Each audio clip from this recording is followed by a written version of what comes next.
Setelah dua leluhur klan Hun berhasil dilenyapkan, Xiao Xuan pun lantas melangkah maju mendekati ke arah Xiaoyan. Melihat leluhurnya yang begitu perkasa, Xiaoyan segera menundukkan kepalanya dan memberikan salam penghormatan.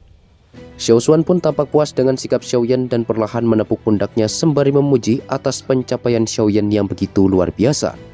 Tidak hanya Xiaoyan, Sun Er beserta anggota klan Gu lainnya juga ikut memberikan hormat sebagai tanda kekaguman mereka terhadap sosok yang begitu legendaris. Xiao Xuan pun sontak mempertanyakan apakah klan Gu sudah melupakan perjanjian mereka di masa lalu untuk menjaga keberlangsungan klan Xiao sampai sekarang. Gu Qinyang dan yang lainnya pun seketika terdiam ketika mendengar perkataan Xiao Xuan. Dengan penuh rasa takut, mereka buru-buru menjawab bahwa ada beberapa tetua yang telah menyimpang. Meskipun begitu, kepala klan terus berusaha untuk menepati janji tersebut. Xiao Xuan pun tak menanggapi jawaban itu dan mengalihkan pandangannya ke arah Sun Er. Aura familiar yang terpancar dari tubuhnya sontak mengingatkan Xiao Xuan pada teman lamanya, yaitu Gu Yuan. Setelah mengetahui identitas Sun Er sebagai putri dari teman lamanya, Xiao Xuan pun sedikit tertawa. Dia tak menyangka gadis ini akan terpikat dengan keturunan klan Xiao. Sesaat kemudian, Xiao Xuan pun lantas memberitahu Xue Dou bahwa kedepannya dia akan mendapat perlindungan darinya sebagai bentuk penghargaan atas bantuan yang sudah dia berikan. Kata-kata ini secara alami membuat Xue Dou sangat bahagia. Dengan adanya perlindungan dari sosok kuat seperti Xiao Xuan, maka tidak ada lagi yang perlu dia takuti selama berada di makam surgawi. Setelahnya dia lantas memberikan salam hormat dan bergegas pergi meninggalkan tempat tersebut. Singkat cerita, Xiao Xuan lalu membawa mereka semua memasuki makam dikarenakan wujud yang terlihat saat ini hanyalah sebuah proyeksi belaka dan tak akan bisa bertahan lama. Sesampainya di area makam, Xiao Xuan lantas memerintahkan keempat jenderal muda klan Gu untuk berlatih di tempat tersebut. Dikarenakan energi alam yang terkumpul di tempat ini sangatlah padat dan paling melimpah di seluruh area makam surgawi. Sementara mereka berempat memulai pelatihan, Xiaoyan dan juga Sun Er kembali mengikuti Xiao Xuan menuju tempat yang terletak di dalam batu nisan kuno. Siapa sangka di dalam makam ini tersembunyi dimensi lain yang berisikan bangunan kuno yang sangat megah. Tidak heran leluhurnya dijuluki sebagai orang terkuat di masa lalu. Kemegahan semacam ini memang layak disandingkan dengan elit doseng puncak sepertinya. Singkat cerita, Xiao Xuan lantas membawa mereka berdua memasuki sebuah aula megah dan mulai menanyakan kondisi klan Xiao kepada Xiaoyan. Dengan sedikit keraguan, Xiaoyan akhirnya membuka mulut dan memberitahu bahwa kondisi klan Xiao saat ini sangatlah memprihatinkan, bahkan bisa dibilang hampir punah. Selain keluarga cabang yang terbuang dari dataran tengah dan menetap di Kekaisaran Jiama, tak ada lagi keturunan klan Xiao yang masih bertahan hidup. Di situ Xiaoyan juga menjelaskan segala kesulitan yang harus dihadapi klan Xiao selama ini. Xiao Xuan pun tampak tenang mendengar penjelasan Xiaoyan. Kemunduran klan Xiao bukanlah hal yang mengejutkan lagi baginya, dikarenakan semua itu sudah dia perkirakan sejak lama. Setelah pertemuan dengan leluhurnya itu, Xiaoyan pun akhirnya menanyakan sebuah pertanyaan yang terus berputar di kepalanya. Apakah Xiao Xuan sekarang masih hidup dalam bentuk jiwa seperti gurunya di masa lalu? Jika benar, maka dia akan memiliki kesempatan untuk membangkitkannya kembali dan memulihkan kejayaan klan Xiao di masa lalu. Namun sayang, harapan Xiaoyan itu harus berakhir di mana Xiao Xuan memberitahu bahwa apa yang sedang mereka lihat sekarang hanyalah pecahan dari jiwanya yang telah hancur dan bukan tubuh jiwa seperti halnya Yalau. Dia bisa bertahan selama ini, itu semua dikarenakan adanya energi khusus di dalam makam surgawi yang terus membantunya. Jika dia meninggalkan makam ini, maka pecahan jiwanya tersebut akan langsung lenyap sepenuhnya. Xiao Xuan menjelaskan bahwa di masa lalu garis keturunan Dou di klan Xiao terus menipis dan akan segera menghilang. Dan satu-satunya cara untuk mengatasi hal ini adalah dengan menciptakan Dou baru. Namun sayang, ini merupakan tugas paling sulit di seluruh benua Doqi.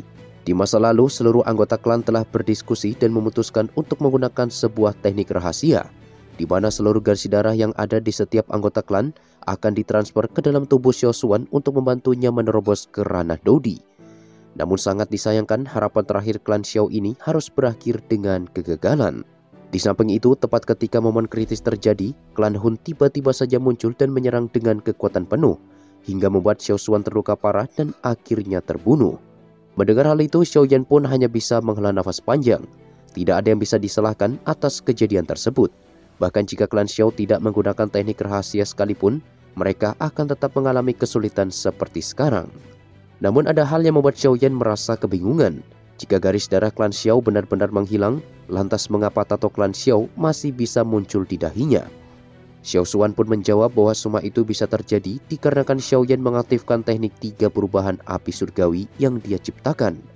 Dia tak menyangka Xiaoyan akan berhasil mempelajari teknik ini secara kebetulan. Padahal di masa lalu dia telah meninggalkan teknik tersebut kepada lembah api pembakaran. Namun meskipun begitu, teknik yang dipelajari Xiaoyan itu masih belum lengkap dan kekurangan langkah terakhir. Akan tetapi berkat hal ini juga dia bisa mengaktifkan tato klan di dahi Xiaoyan. Xiao Xuan pun kembali melanjutkan bahwa Xiaoyan tidak perlu merasa cemas, dikarenakan setelah ini dia akan mewariskan kepadanya teknik transformasi api surgawi versi lengkap. Namun masih ada hal yang perlu Xiaoyan ketahui. Meskipun sekarang dia bisa memunculkan tato klan, tetapi mustahil untuk menggunakan kekuatan puncaknya tanpa adanya dukungan garis darah. Bagaimanapun itu adalah lambang klan yang dimana kekuatannya berasal dari garis keturunan. Setelah mengatakan itu, Xiao Xuan pun perlahan melayang ke atas batu kecil yang terletak di tengah kolam. Dia menjelaskan bahwa di masa lalu dia mengerahkan seluruh energi miliknya yang tersisa untuk mempertahankan garis keturunan Dou di klan Xiao di dalam tubuhnya. Dikarenakan dia sekarang hanyalah pecahan jiwa, maka satu-satunya harapan untuk membangkitkan klan Xiao sepenuhnya berada di tangan Xiaoyan. Setelah mengatakan itu, Xiao Xuan pun lantas mengaktifkan tato klan di dahinya dan mengeluarkan sebuah esensi yang tidak lain adalah darah Dou Di yang telah dikumpulkan dari seluruh anggota klan Xiao di masa lalu. Di bawah arahan Xiao Xuan, Xiaoyan pun perlahan melangkah ke tepi kolam dan bersiap untuk menyerap esensi darah Dou Di yang telah lama disegel oleh leluhurnya itu. Begitu proses penyerapan dimulai, Xiaoyan mampu merasakan bahwa darah di seluruh tubuhnya terasa mendidih dan begitu menyakitkan, seakan-akan sedang menarik sesuatu yang tertidur di dalam dirinya. Tentu saja Xiaoyan harus berhasil mengatasinya dikarenakan ini merupakan harapan terakhir untuk membangkitkan klan Xiao miliknya. Xiao Xuan pun menjelaskan bahwa rasa sakit itu terjadi sebagai efek dari penghapusan darah biasa di dalam tubuh Xiaoyan, sebelum nantinya akan berganti dengan darah murni dari keturunan klan Xiao. Meskipun telah berusaha bertahan sebisa mungkin, rasa sakit yang terus meluap benar-benar membuat Xiaoyan tersiksa dan perlahan mulai kehilangan kesadarannya. Xiao Xuan yang menyaksikan hal itu pun sontak merasa cemas dan mencoba membantu mempertahankan kesadaran Xiaoyan dari kejauhan. Singkat cerita, 10 hari pun berlalu dan selama kurun waktu ini tubuh Xiaoyan benar-benar mengalami siksaan yang luar biasa. Pemandangan ini secara alami membuat Xun Er dipenuhi kekhawatiran yang tak terbendung. Beruntung tak berselang lama, kondisi Xiaoyan perlahan mulai stabil yang menandakan bahwa proses pencucian darah telah berhasil dan proses penyerapan darah Dou Di yang sebenarnya akan segera dimulai. Selain darah Dou Di, Xiao Xuan juga meninggalkan energi semasa hidupnya, yang dimana kekuatan ini pada dasarnya mampu membantu Xiaoyan untuk meningkatkan kekuatannya hingga mencapai puncak Douzun dalam waktu singkat. Namun kekuatan semacam ini hanya berlaku sementara dan akan mempengaruhi kultivasi Xiaoyan di masa depan. Bahkan hal itu bisa menghambatnya untuk mencapai ke ranah Douseng. Namun Xiao Xuan yakin dengan kepribadian Xiaoyan, dia seharusnya mampu mengendalikan diri dan mengerti batasan yang tepat ketika menyerap energi tersebut. Xun Er pun hanya bisa menghela nafas panjang ketika mendengar perkataan itu. Sesaat kemudian dia lantas menutup kedua matanya dan memasuki mode pelatihan sembari menunggu hasil akhir yang akan dicapai oleh Xiaoyan. I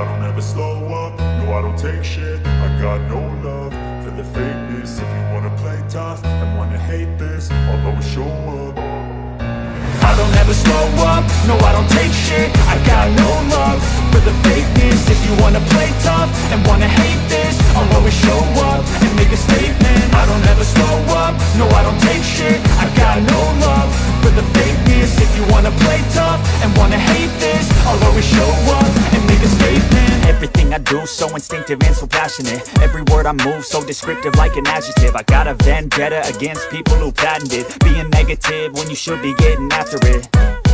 I got facts over tracks, this and that. Spitting slow, spitting fast. I could roast, I could gas. Think I'm okay at last, but I don't know if that can erase all the past. And the pettiness, a reflection of the emptiness. Hilarious, you think you're worth my time, you're delirious.